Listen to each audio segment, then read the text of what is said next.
Hi friends, welcome to Jo's kitchen. நீங்கள் இன்னும் நம்ம ஜோஸ் கிச்சன் சேனலை சப்ஸ்கிரைப் பண்ணலையா?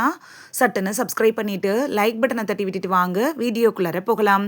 60 வயசுக்கு அப்புறமும் நல்லா ஃபிட்டாக இருக்கணுமா? அப்போ காலையில் வெறும் வயிற்றில் சாப்பிட வேண்டிய உணவுகள் என்னென்ன அப்படின்னு தான் இந்த வீடியோவில் பார்க்க போகிறோம். ஸோ வீடியோவை ஸ்கிப் பண்ணாமல் பாருங்கள் ஃப்ரெண்ட்ஸ்.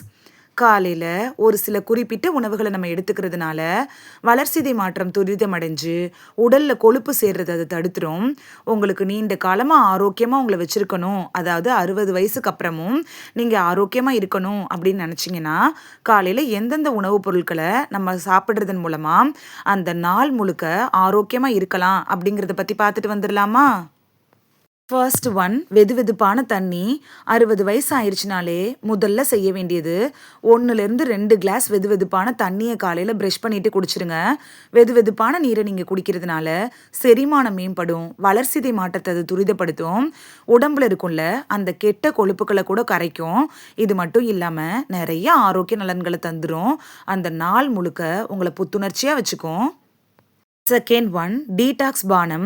60 வயசுக்கு அப்புறமா வெதுவெதுப்பான தண்ணியை குடிக்க முடியல அப்படின்னு நினச்சிங்கன்னா நீங்கள் வெதுவெதுப்பான தண்ணியில் தேன், லெமன் ஜூஸ் சேர்த்து குடிக்கலாம். இது உங்களோட உடம்பை டீடாக்ஸ் செய்யக்கூடிய ஒரு சிறந்த பானம் அப்படின்னு கூட சொல்லலாம். அது மட்டும் இல்லாமல் இப்படி நீங்கள் குடிக்கிறதன் மூலியமாகவும் உடம்புல இருக்கக்கூடிய கெட்ட கொழுப்புகள் குறையிறதோட நோய் எதிர்ப்பு சக்தி அதிகரிக்கும். நோய் எதிர்ப்பு சக்தியை அதிகரிச்சிருச்சு அப்படின்னா பருவ காலத்தில் ஏற்படும்ல அந்த நோய்கள் வராமல் அது உங்களை தடுத்துரும். Third one, herbal tea. காலையில் எழுந்த உடனே டீ குடிக்கணும் அப்படின்னு நினச்சிட்டிங்கன்னா 60 வயசு கடந்ததுக்கு அப்புறமா பால் கலந்த டீ, காஃபி குடிக்கிறத அறவே விட்டுருங்க. மூலிகை தேநீரை நீங்கள் எடுத்துக்கலாம். இது செரிமானத்தை மேம்படுத்தும், வளர்சிதை மாற்றத்தை துரிதப்படுத்தும், நோய் எதிர்ப்பு சக்தியை வலுப்படுத்தும், மன அழுத்தத்தை கூட குறைக்கும். ஃபோர்த் ஒன், முளைக்கட்டிய தானியங்கள். காலையில் எழுந்த உடனேயே புரதங்கள், விட்டமின்கள் நிறைய இருக்கக்கூடிய இந்த முளைக்கட்டிய தானியங்களை நீங்கள் உணவாக எடுத்துக்கலாம். முளைக்கட்டிய தானியங்கள் இருக்குல்ல, 60 வயசு ஆனவங்களுக்கெல்லாம் ஒரு சிறந்த காலை உணவாக தேர்வாக இது அமையும். ஆற்றல், புரதம், விட்டமின்களை கூட இது நமக்கு தருது. ரொம்ப நேரம் பசி எடுக்காமல் இருக்கும்.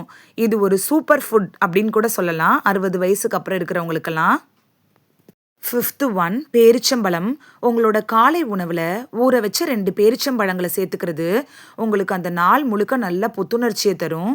தினமும் வெறும் வயிற்றுல பேரிச்சம்பழம் சாப்பிட்றதுனால உடலுக்கு தேவையான விட்டமின் சி, நார்ச்சத்து, இரும்புச்சத்து இது மாதிரியான பல சத்துக்கள் 60 வயசுக்கு அப்புறமாவும் நமக்கு அப்படியே கிடைக்கும். செரிமான பிரச்சனைகளையும் இது நீக்கிரும். குறிப்பாக உங்களுக்கு நீரிழிவு நோய் இருந்துச்சுன்னா நீங்கள் டாக்டர்கிட்ட அட்வைஸ் வாங்கிட்டு பேரிச்சம்பழத்தை எடுத்துக்கலாம். மற்ற எல்லாரும் பயப்படாமல் பேரிச்சம்பழத்தை எடுத்துக்கிறது நல்லது.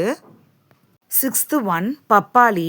பழங்களை சேர்க்கணும், அதுவும் காலை உணவில் சில பழங்களை நீங்கள் சேர்க்கணும் அப்படின்னு விரும்புனீங்கன்னா அதுக்கு பப்பாளியை நீங்கள் சூஸ் பண்ணிக்கலாம். பப்பாளியை வெறும் வயிற்றில் சாப்பிட்றப்ப வயிறு நல்லா ஆரோக்கியமாக இருக்கும், செரிமானத்துக்கு கூட உதவியாக இருக்கும். இந்த பப்பாளியில் பப்பைன் அப்படிங்கிற என்சைம் இருக்குது. இது புரதங்களை உடைக்க உதவியாக இருக்கும்.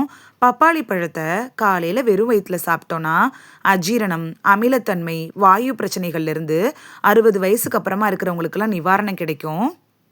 இந்த வீடியோவில் 60 வயசுக்கு அப்புறமாவும் ஃபிட்டாக இருக்கிறதுக்கு காலையில் வெறும் வயிற்றில் சாப்பிட வேண்டிய உணவுகள் என்னென்ன அப்படின்னு தான் பார்த்தோம்.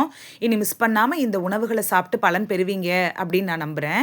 இது உங்களுக்கு ரொம்ப யூஸ்ஃபுல்லாக இருந்திருக்கும் அப்படின்னு நம்புகிறேன். இந்த வீடியோ உங்களுக்கு பிடிச்சிருந்துச்சுன்னா லைக் பட்டனை தட்டி விடுங்க. சப்ஸ்கிரைப் பண்ணுற ஃப்ரெண்ட்ஸும் மறக்காமல் லைக் பட்டனை தட்டி விடுங்க. இது உங்கள் ஃப்ரெண்ட்ஸுக்கு பயன்படணும் அப்படின்னு நினச்சிங்கன்னா ஷேர் பண்ணி விடுங்க. நிறைய பேர் சப்ஸ்கிரைப் பண்ணாமல் பார்க்குறீங்க ஃப்ரெண்ட்ஸ். நீங்களும் சப்ஸ்கிரைப் பண்ணிவிட்டு பார்த்தா நமக்கு பவர் கிடைக்கும். நீங்கள் சப்ஸ்கிரைப் பண்ணிட்டு பார்க்குறது இது மாதிரியான வீடியோக்கள் தொடர்ந்து போடுறதுக்கு எங்களை மோட்டிவேட் செய்கிற விதமாக அமையும் ஃப்ரெண்ட்ஸ். சப்ஸ்கிரைப் பண்ணுறதோட மட்டும் இல்லாமல் பக்கத்தில் இருக்க பெல் ஐக்கானை கிளிக் பண்ணி ஆளுங்கிற ஆப்ஷனை கிளிக் பண்ணி வச்சிட்டிங்கன்னா நாங்கள் வீடியோ போட்ட உடனே நோட்டிஃபிகேஷன் உங்கள் செல்ஃபோனை வந்தடையும். நாளைக்கு வேறொரு ஆரோக்கியமான பதிவில் சந்திக்கலாம். தேங்க்யூ, பாய்.